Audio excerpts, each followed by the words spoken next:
This is in-depth analysis. There is no other section of the country that has contributed as much as northern Nigeria. None. We can bring any area and debate it. And you find that the North paid more than paid its dues. In political terms, this is what now the turbulence in the country politics. The North must not show its face as to who in the next election. The parties were warned that they must not field northerners as presidential candidates, because it is not the turn of the North to rule again after Buhari. Of course, I mean, you can look at it in various ways, legal or political. Certainly not legal.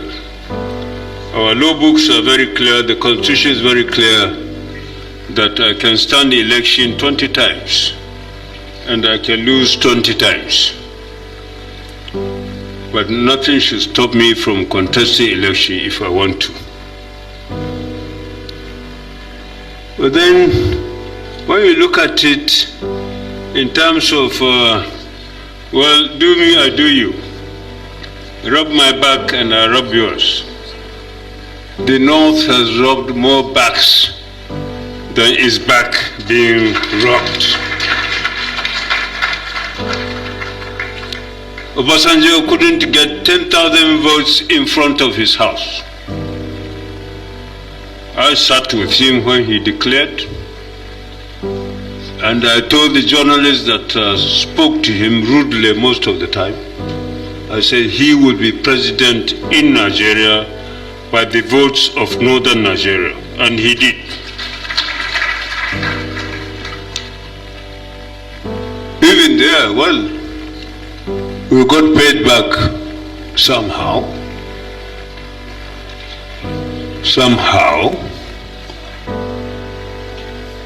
It wasn't appreciated as such. Who brought Jonathan? The North did. Who voted Abiola? The North did, in my sitting room, to defeat my younger brother, Tofa.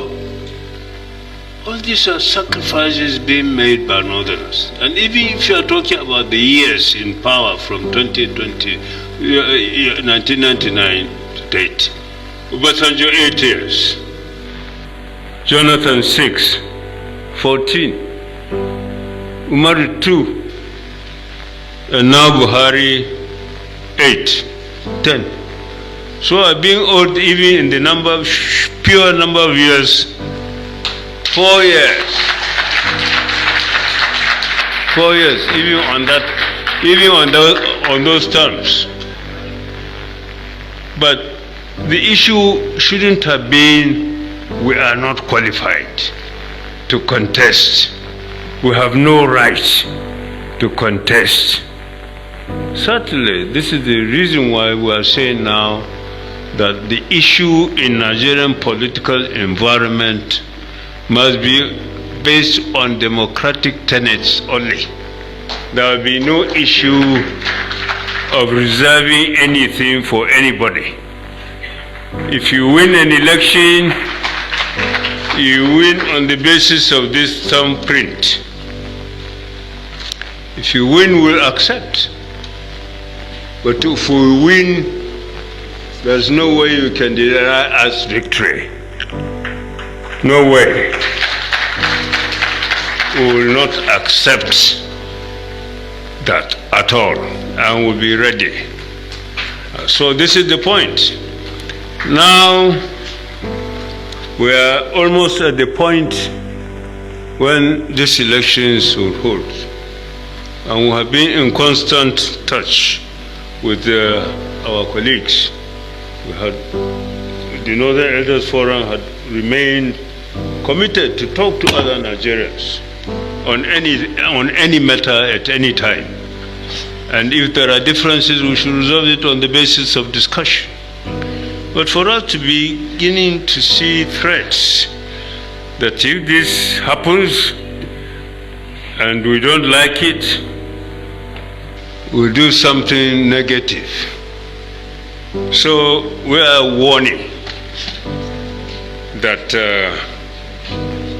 the elections hopefully will be conducted free, fair, and credible. And anybody who wins the election must be accepted as the winner of the election without sentiment. And if there is any attempt to subvert it, then we'll be ready to also counter. No way. So, my dear friends and colleagues, the Northern Elders Forum or the Northern Assembly is meant for us to really look at ourselves and against the rights that is enshrined in our laws and constitution. We are not denying anyone their rights, and nobody will deny us our rights. Nobody.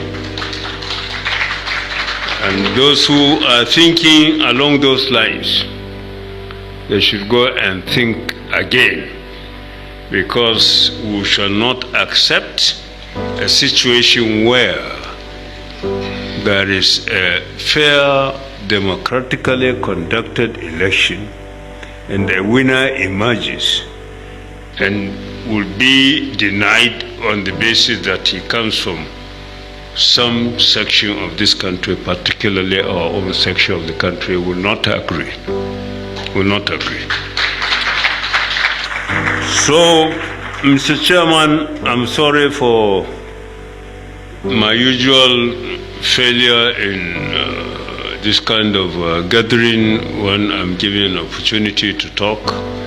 I've not even addressed, strictly speaking, my speech, but I picked the sense in it and talked about it. And I end again by thanking all of us for coming together to share our concerns about our home, the North, and for us to feel it, that without the base, the northern base, the Nigerian state will not have foundation without the northern base. So the North should be prepared to provide that base, and has always been prepared to provide the base. And this is why we made all the sacrifices we have to make in the interest of this country, even though a lot of these sacrifices are not being appreciated by many. And then finally coming home, I want us to remember the good old days of the Sadana. The North are one people, irrespective of where you worship or where you vote, where you associate, but remember the oneness, the togetherness, the fraternity that brought us, the history of this country has brought us together, and we succeeded the way we provided leadership over the years, and we have no apology to offer to anybody in terms of the role we have played for the benefit of this country. Thank you very much.